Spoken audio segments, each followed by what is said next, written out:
Hi everyone, we are back playing AM2R. I don't know why I'm talking like a robot. Sorry. You mean you're not one? Sorry? You're not one? Moving on. We've learned something new today.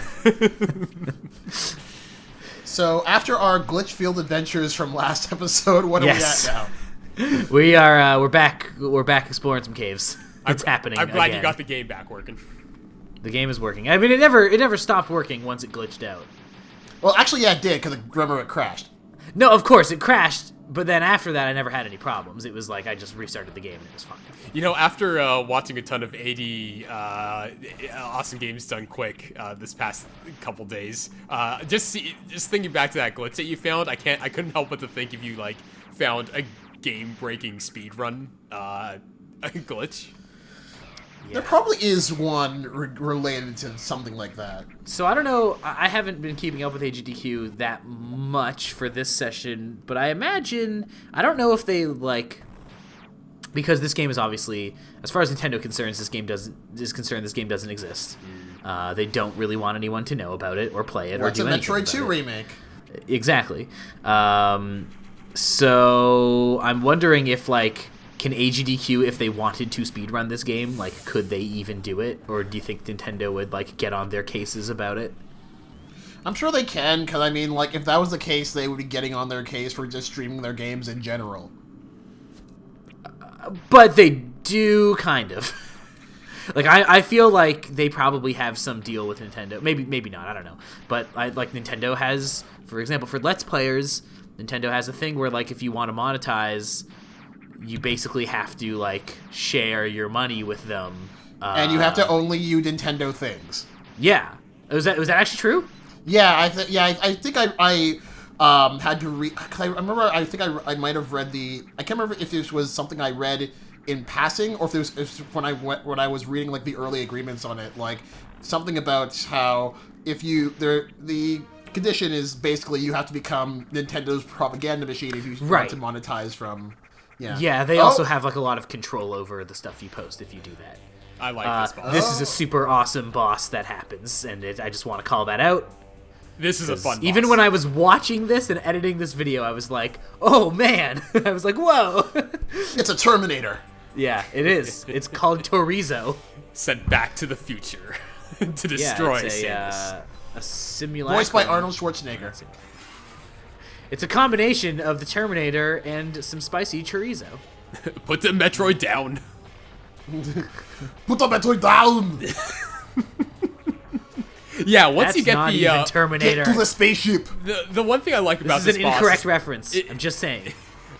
It's Schwarzenegger. The one thing I like about this boss is that once you figure out the pattern, you can really exploit this guy pretty easily. I just love that you get a power-up, and then the statue becomes a boss. I think that is so cool. Another thing I like about this game is that it sort of takes from Fusion, in the sense that the boss always has something to do with the power-up you either just got or are going to get from the boss. Interesting. Like here, and I love the troll.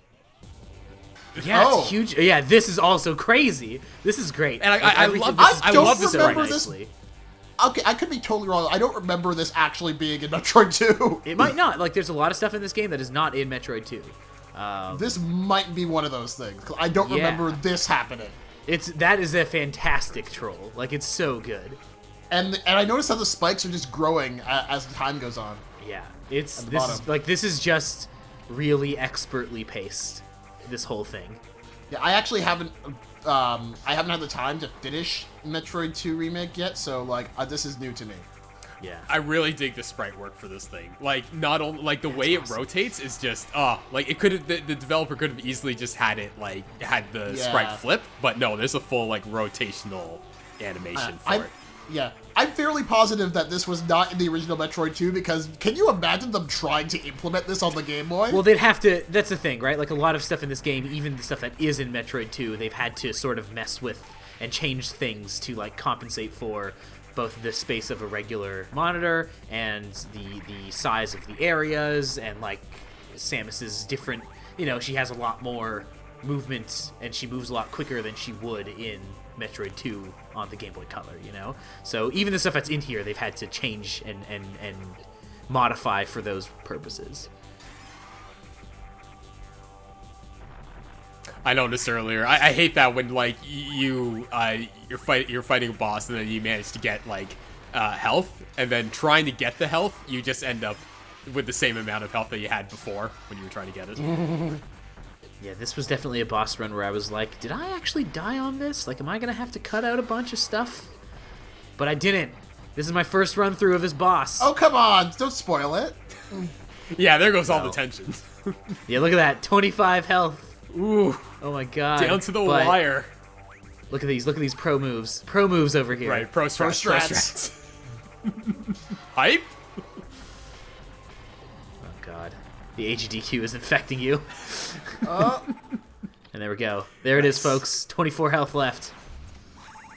That was pretty nice. Also, a thing I didn't remember about this game, even while I was playing it, is that if you charge up Samus's gun, it sucks up a bunch of the power-ups that drop. Yes. Isn't that like sort of like a common Metroid convention at this point? I guess I completely forgot about it, and it would have made the last boss of this game much, much easier. Yeah. Oh, that's a good point. I don't remember if it was in the classic games. I want to say Prime started that. No, you know what? I think I'm wrong. I'm pretty sure Zero Mission had that function. I thought Super also did too. I could be totally wrong. Oh, maybe. I don't remember much from Super. The thing I remember, ironically, the thing I remember most from Super is the stupid wall jump thing. Yeah. So we got the super jump, which is one of the best movement abilities, and is a thing that just really speeds up your ability to get through these areas, especially when they're more vertical. Well, no more spider ball bullshit.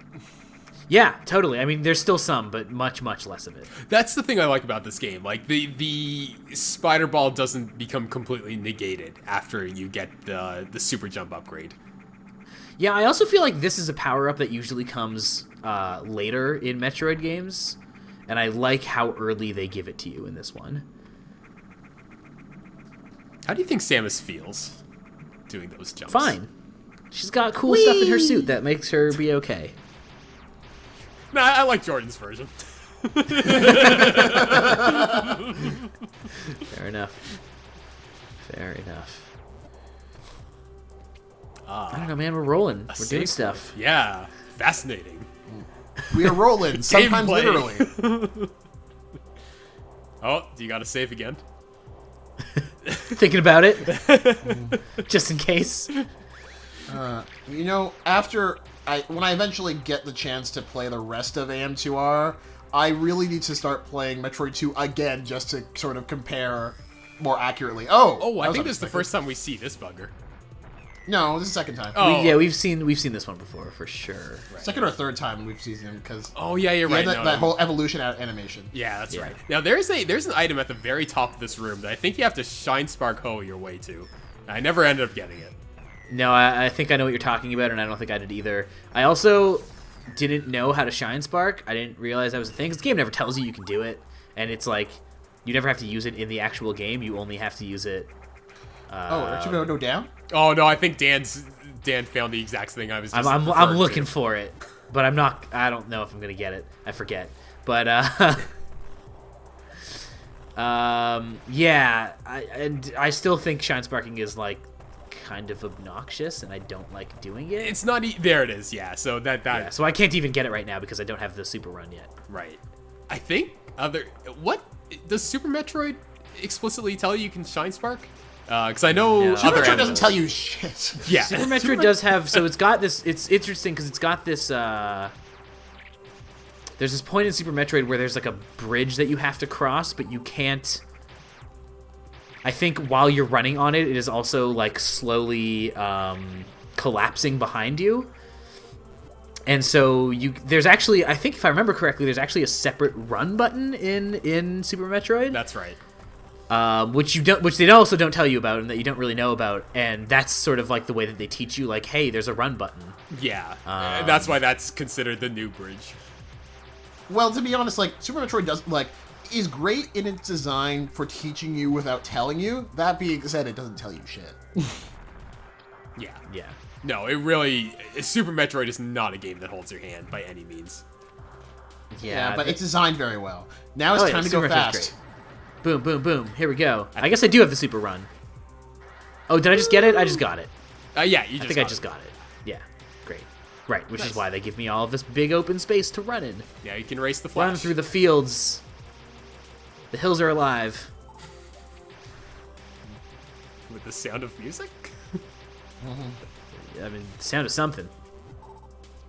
Those mini-wheats are so annoying. Like, they just...